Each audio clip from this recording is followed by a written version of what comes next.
Chérie, t'as pensé quoi d'Eva Nuit? Évanoui. Évanoui, j'ai vraiment beaucoup aimé le film. Je trouve que c'était par rapport à tous les précédents films d'horreur que j'ai vus récemment, dont la plupart j'ai oublié l'histoire.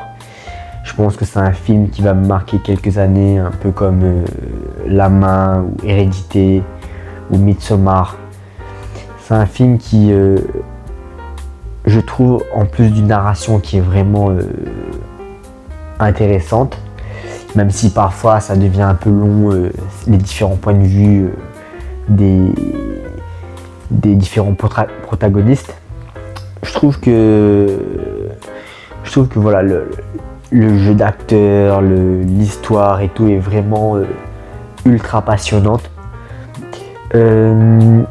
La fin, je suis un peu plus mitigé parce que bon, je vais spoiler, hein. En vrai, moi je pensais que genre la meuf elle mangeait les enfants, tu vois, et je me disais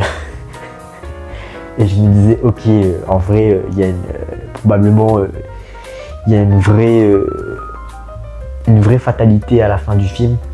Et ça, je trouve que c'est un peu dommage parce que ça fait un peu comme la plupart des autres films blockbuster horreur, on va dire. C'est-à-dire qu'ils essaient toujours de pas trop frustrer les gens qui regardent leurs films.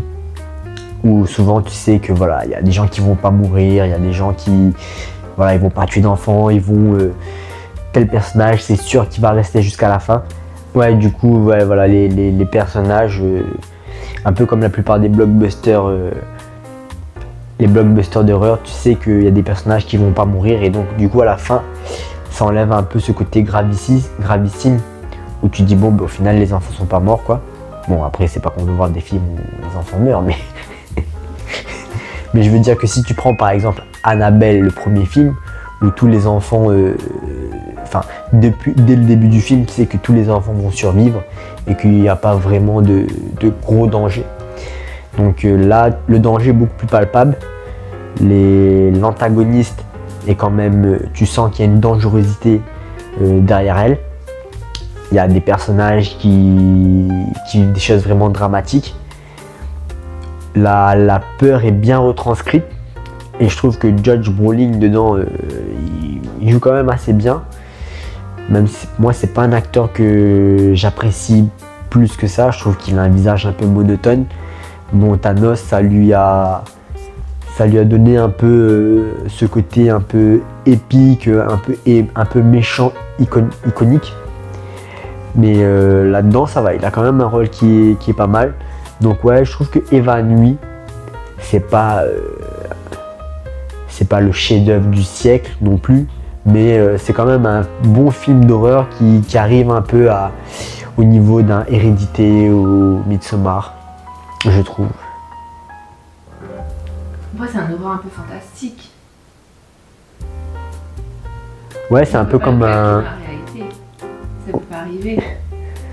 Ouais, c'est vrai. C'est un peu parfois c'est un peu un allure de conte, je trouve. Et le seul truc, c'est que j'ai vu pas mal de critiques qui disaient que le film c'était une allégorie, une métaphore de problèmes sociétal aux États-Unis, dont le massacre via les armes à feu dans les écoles et tout. Et j'ai vu une interview du réalisateur qui disait que du tout, ça avait rien à voir. Donc est-ce que le gars est troll ou pas, mais c'est vrai que lui, son film, on ne sait pas trop s'il le voit comme un conte ou comme une critique de la société. C'est un peu particulier parce que lui-même il dit pas clairement ce que le film veut, enfin le sujet, il dit pas clairement c'est quoi le sujet du film en fait. Je sais pas si je me suis fait comprendre. Oui, après c'est peut-être un parti pris de sa part pour ne pas rentrer dans des controverses ou des partis politiques et se voir un peu instrumentalisé par la suite. Après, il y a quand même quelques indices quand tu vois l'arme à feu Sur la maison. sur la maison, Mm. les Ouais. hommages qui sont faits aux enfants avec les nounours et tout, qui rappellent un peu les hommages suite au massacre dans les écoles. Non, c'est ça. Mais t'as totalement raison, je pense. Mais lui, il dit justement que son film ne parle pas de ça. C'est ça le truc, c'est que dans une interview, explicitement, il dit que son film ne parle pas de ça. Et moi, j'aurais pensé que ça aurait été un peu comme un Nope, où tu sais qu'il y a beaucoup d'analogies. Là, dans Nope, c'est autour du cinéma.